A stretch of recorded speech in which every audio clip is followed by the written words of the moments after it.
What's up? Welcome here. So check naman natin tong isang trade ulit ng isang fellow member natin, no? Si Marlon dito sa totoo.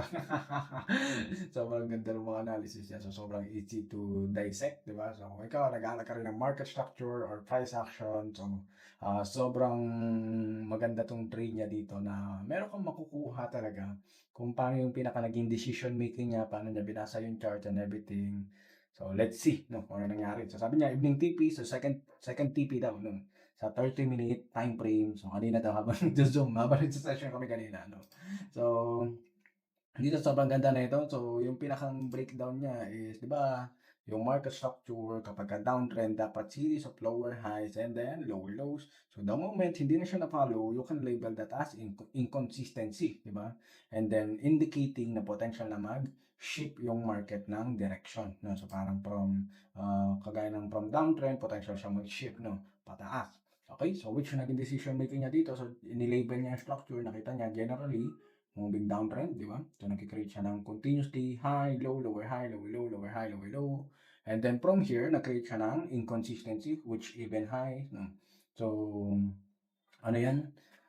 Hindi ka agad magbabay dyan, di ba? So, parang ganyan. So, kasi even high pa siya. So, buy low, sell high pa rin. No? Yung gagawin natin. And then from here, nag-create naman siya ng lower low. So, parang medyo weird na siya. So, potential siya siguro mag-consolidate by this time. No? And then after that, is nag-create siya ng even high. So, yun yung create niya. So, which second inconsistency siya ng downtrend. So, parang more confirmation muna. Tapos na yung downtrend movement or bearish movement, di ba?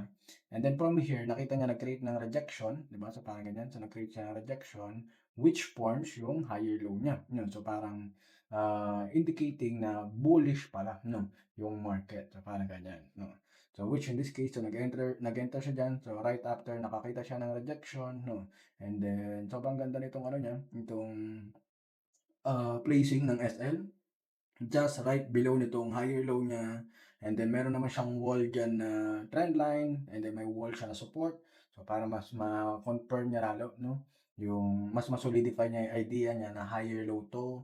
And then yan, may dalawa siyang TP, no? So dito may resistance siya dito and then meron siyang resistance dito sa medyo mas malayo. No? So I think mas tinarget niya yung mas malayo para mas ma-hit niya yung 1:2 risk to reward ratio.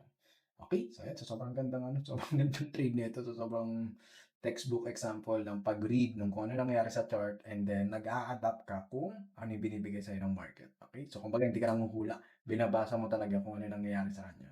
Okay? So, yun lang. And then kita-kits ulit sa next.